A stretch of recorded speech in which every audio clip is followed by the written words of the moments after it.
Farmer Mike, live from Ophelia's Blue Vine Farm. 99 degrees right now. And we're putting in the work here down at the farm.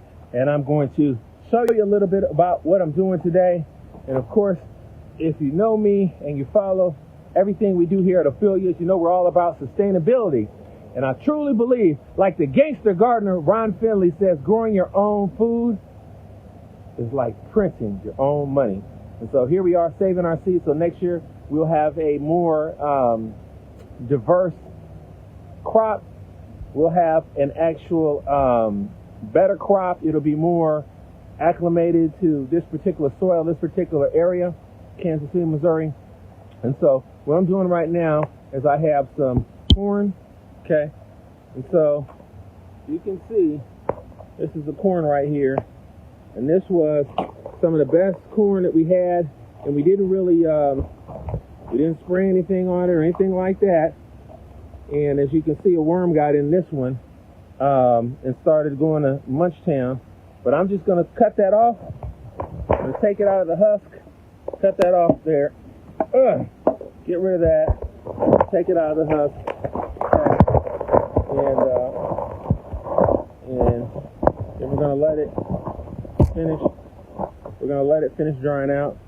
That's simple. And next year, these will be the seeds that we'll plant. This is watermelon seeds right here. We've been looking for this particular variety for over 6 years right there. That's an old school Amish type variety. And it's open pollinated, which meaning that we can plant this out and have this true to type. And so this is a great watermelon we saved the seeds from. And now at this is the final step. I'm going to take this out of here and we're going to let it dry out and then we're going to put it in the envelope. Now, this watermelon seed doesn't have to go through any type of cold stratification, which meaning that if the climate would allow it, I could take this and I could keep this moist for a couple of days and it would actually start to germinate. Now, I'm not going to do that because we're running out of time. We're running out of time left in the season before it gets too cold. And this is a warm season crop with very high temperatures in the 80s or higher. And so although it's 99, 100 degrees today, you have to think, what would it be 85 days from now? So 85 days from now is it's going to be cooler. And the only way for us to do that would be to actually have it inside the greenhouse and heat the greenhouse and get it the rest of the way. We're not going to do that. We have some other crops planned for inside here. Just did some market research today, and I'll let you know we're going to be planting inside here coming up. But that, my friends, is another video. Don't forget to stop by our YouTube channel, Ophelia's Blue Vine Farm on YouTube. We have over 300 videos, all dedicated to urban farming. I hope you enjoyed this video, and I hope you're thinking about growing your own food next year or even this year, and I hope this inspires you. I'm going to come down here and I'm going to end this video out. We're pulling some grapes off of the vine right here, and oh yeah, let's see. Let me get a nice juicy cluster right here. You know, I planted an abundance of food for us. So many people. Oh, I just dropped them. Dropped them. All right. There we go. Oh, I got a leaf right there. Pull that off. Fresh organic grapes right off the vine. You have to experience it for yourself. So good. All right. What do brothers say? It definitely takes a man to come up with something like this. And shout out to my frat brother Yusuf who's watching right now. You got to come through Kansas City. You got to visit. I think next week we have some more grapes coming on, some Concord grapes, and I think me and the kids will do a video where we'll make some wine. So I haven't made any wine in a couple of years. If you got a bottle of that wine for me, or as Kia would say, hooch, Mike, what did you make? It's aged well. If you had some of the wine that I've given you for a present in recent years, let them know in the comment section. It's nothing to be trifled with. But I think we have abundance of grapes, and I think you guys might enjoy that, the process of taking these grapes, picking them. Very simple procedure.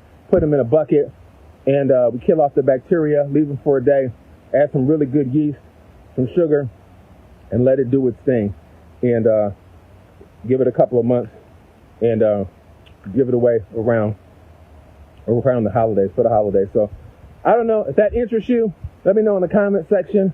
Again, growing your own food, like printing your own money, abundance of fresh organic produce. The kids came over here the other day, and they said the blackberries were off the chain. And these blackberries, this is a thorn blackberry bush right here. And as you can see, look at these thorns. Ouch! Ouch! Truly heirloom, truly old school. But the berries were like as big as your thumb. And I think Miss Nadine came through this weekend. She got one of those. There's some more on the other side. And I'm going to go through and pick some of those, enjoy some of those, because they just have an incredible flavor and nothing like an old school variety of thorn blackberries. And of course, I'm going to leave you with a shot of some okra right here. Now again, this is okra right here. And this is an old school heirloom okra. Came back from Africa. And I think Yusuf will appreciate this. A lot of these varieties that we grow, like the watermelon, the yellow, originated in Africa, okay? And the seed is very rare. So we want to be a part of growing that and bringing that back. This old heirloom okra is another one, another variety that we're growing exclusively at Ophelia's Blue Vine Farm. And I'm going to show you some okra from last year and the previous year. And this is okra dried out. Taking it off this tub right here. So, all right. So this is okra that's dried, okay? And if I were to open one of these pods right here, Yusuf, each one of these, this is okra seed. So at this point, all I have to do is get some volunteers out here, break these open, and put these in an envelope, okay? But I've left them in here. This is a seed crop right here. And this is okra that's acclimated to Kansas City. So this particular environment, although it's very old, comes to us from Africa. And it's just a great type because the genetics is excellent. And so that's where we grow it right here. No genetic modification, none of that. I'll show you some more seeds that we're saving right here. Okay, saving some more seeds. This is another crop. This is another crop. This is some more okra right here.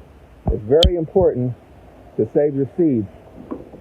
I can't stress that enough because a lot of these varieties are getting harder and harder to even get, okay? But the beauty about these old school types that are hundreds of years old means that you can plant these and every year you can have it true to type. So every year you can have it true to type. Also got another green right here, Jamaican callaloo. It's in every Jamaican dish right here. And it's an amaranth and it grows really well here in the Midwest. And I'm going to show you actually, come over here. And this plant is probably 4 feet tall right there. So there it is right there. It grows really well. The chickens love it as well to eat it. It's packed with nutrients. I did a video last week. Go to our YouTube channel, Ophelia's Blue Vine Farm on YouTube, and you can see Jamaican callaloo. And I have in the description all of the breakdown of the nutrients. And you know, the plants love it when they start to eat it. And I didn't know that the chickens actually love this as well. But I'm going to show you this one more time really quick because this is probably one of the best plants overall to grow, Jamaican callaloo. The seed was really hard to get by, and I got it a couple years ago, and I saved it. But look at this plant right here. It grows very aggressively. It's a great green, like a spinach to saute. And imagine if you have this in a field, and you grow it and you till it in, it's putting nitrogen into the soil. So that's one of the, it's an incredible plant. And and I just love growing it. And it can be a bit of a thug in the garden, you know, because it goes to seed and has tiny little seeds. And I'll show you right here another example of that right here when it starts to go to seed. But if you know how to use it, you know all of that is for a reason. And it is this will be great in a cut and come again situation, and the chickens love it. So if you're looking for an alternative to chicken feed, I would really recommend growing this plant. It's called Jamaican callaloo, and you cut it and it comes back very aggressively, but that's a good thing. I'll show you it one more time. Right there. Okay, so let me know if you want to see us make some wine. We got plenty of grapes still left in the greenhouse. In fact, I'll go over here and I'll pick some live for you. And so the longer the grapes stay on the vine, the sweeter they tend to be. And so that's great for the winemaking process. These grapes are about 3 months ahead of anything, the ones outside, because in here it's protective. You know, haven't sprayed anything on these grapes. These are seeded grapes. What that means, so good. What that means, you hear that crunch. Seeded grapes, that's health benefit for you, and you can plant this seed and you'll never have to buy another grapevine like this. So very productive. It's a seeded grape. You hear that crunch, and it's got a lot of health benefits for you as well. So we gotta love that. And so many grapes. I'm just walking. I think we will do a wine because, you know, they're everywhere. Really, we don't sell the grapes. We give them to people who come down. We sell the other stuff, but so they have the experience, because so many people don't know what real food tastes like.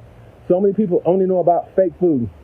You know, we did that video with PBS maybe a month ago, and that video on their Instagram, that clip has got about 6 million views, and that's because people can't believe that they've been bamboozled and they're buying fake food, and they wonder why they have so many health issues and health problems.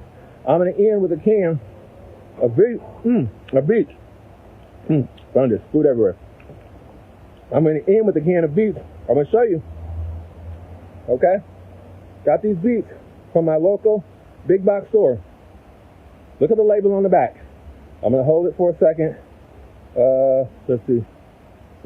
It says, contains a bioengineered food agent, product of Spain. And then it also goes on to say, consuming this product can expose you to chemicals, including lead, which are known to the state of California to cause cancer, birth defects, and other reproductive harm. For more information, go to p65warningsca.gov. That's food. You know, they call it food, but it's not really food. So, you know, we have to wake people up. And so if you go to our YouTube channel, you can see Bob and me in the field in Effordsville. There's 30 acres over there, and we have planted beets. And I love beets as well, because the beets here, you can actually stay in the ground a very long time. So we were close to December and still had beets in the ground. Of course, we want to pull them. We want to pull those beets before the frost hits it, just like sweet potatoes. And we have some sweet potatoes as well, rows and rows of sweet potatoes coming out. We'll take our sweet potatoes out and we won't wash those. So our sweet potatoes are going to last you all year. They're going to last you all year because of the variety. It's a Beauregard variety, old test and true variety, and disease-free seed. Some great soil, once farmed by the Potato King of Kansas. So we're doing a documentary with PBS right now, and that documentary will be out in Black History Month. Look for that. It's on a farmer called Junius Groves, and he was the Potato King of the world. Story about him is he was born a slave, got his freedom, and he walked to Edwardsville, Kansas, and he had just about 50 cents in his pocket, and he actually amassed an empire. He's in Booker T. Washington's book. There's a whole chapter on him, and how as a Negro he just had this incredible thinking, and and he held over 2,000 acres. He figured out how to grow more potatoes than anyone in the United States at that time, so much that the railroad put a spur through his property. Now, the end of his story, the end of his life, is kind of a mystery, because he dies, and then shortly after that, his wife passes away 1 year later. And then the whole business kind of just dissolved. So it'll be interesting to see how the documentary turns out as I'm going through this investigative process. And it's really interesting. We know that he was set up as a corporation, and the way he was set up, corporations don't just go out of business. But he was a black man, you know, I guess at the wrong time, and I'm sure that wealth was stolen from him. These are the same things that you still see today: the theft of black wealth in inner city areas, like, you know, where we are here. But that's it's interesting to see that that is still going on today. But as we look at that film, as we explore that film on PBS, I think it's going to be really eye-opening. We went out. I won't give away everything, but we went out to where we believe he's buried, and here is a man who had built 3 mansions and is buried in an unmarked grave, no tombstone. It's just terribly sad. So we're going to do what we can do to rectify the situation, to find out what happened actually to his what actually happened to his land, and do what documentaries do, help to bring awareness to this agricultural pioneer. He would be the black version of a Henry Ford or Alexander Graham Bell, along those lines. Truly brilliant, very diversified. I was able to look at some of his literature through some researchers have been doing some very wonderful investigation, pulling old newspaper articles, pulling old documents and whatnot. And I was actually able to look at that from a farmer's perspective and break down how he was doing a lot of that stuff. He was protecting his seed, how he was putting nitrogen back into the soil, what chemicals he was doing. He was well diversified in his products. And I think, he also shipped. And so he was an agricultural distributor, and he shipped like 20 rail cars filled with potatoes, and he was growing 100 bushels an acre on top of that. So just an incredible person. He really had this great system, and nobody knows about him. So that's a little bit on Junius Groves, and so be looking for the documentary on that we're doing. And I guess I got to get to work, so I got to go down to Vine Street Brewery and pick up some stuff from them. I hope you enjoyed this video, and let me go back here. I want to end with this. So when we first wanted to come up with the concept of Ophelia's Blue Vine Farm down here, we wanted to put a vineyard down here because someone in Detroit, his name was Mansell, he had did something similar. We really couldn't get anyone to buy in on that idea. So, but at the time, I was doing Indigo Hour in the Blue Room of the American Jazz Museum, and I said, really, wouldn't it be cool to do a wine, to do a Moscato that was blue vine, Ophelia's Blue Vine, the Blue Room. And so, how can we do that without any dyes or anything? So there was a grapevine, American grapevine feeder that I found, and there was only one grapevine that you could even do that with, to have a truly blue Moscato. And so I reached out to him, and he sent me all his data. He even over all the years, he even broke down my soil test. And so here it is. This is the vine right here, and it's a late season one right here. And as you can see, it's kind of pointy. It's healthy in every way right here. And so this is what we could make a Moscato out of, this particular vine right here. So we have probably about 20 different grapevines. This one right here is a wild vine. We've got like 20 different grapevines. Some were planted as late as 8 years ago that are coming on. There's one outside the storage container. We're going to do a mural, and the grapevines, it's going to be a part of the 3D art. And so the grapevines that's actually going to be the hair. So so we planned a lot of this out many years, but it's taken a lot of time to get to this point. Here's another grapevine right here that we're trellising up, you know. And if you look through the side, you can actually see the clusters of grapes, you know. But we really want it to be an experience when you come down to Ophelia's Bluevine Farm. It took me many years to get. We have one of the world's largest grapevines.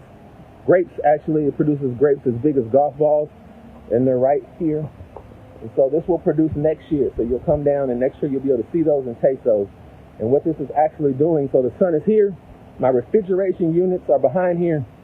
So what this is doing, it's shading my refrigeration, so my compressors don't have to work so hard. So in here, if it's closed up, it could get 158 degrees in here. It could get so hot it'll actually crack a thermometer, you know. And so what this does is shades it naturally and cleans the air, provides us food.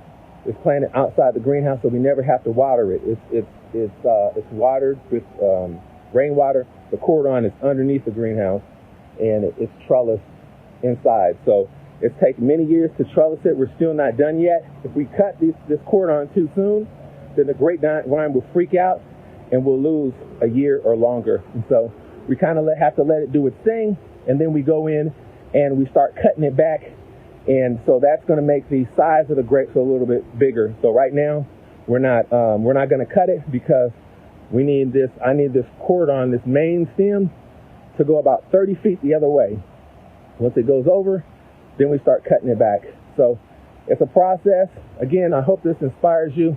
Thank you so much for watching. And don't forget to go to our YouTube channel, the #1 urban farming channel in the world, Ophelia's Bluevine Farm. I've got some more watermelon down here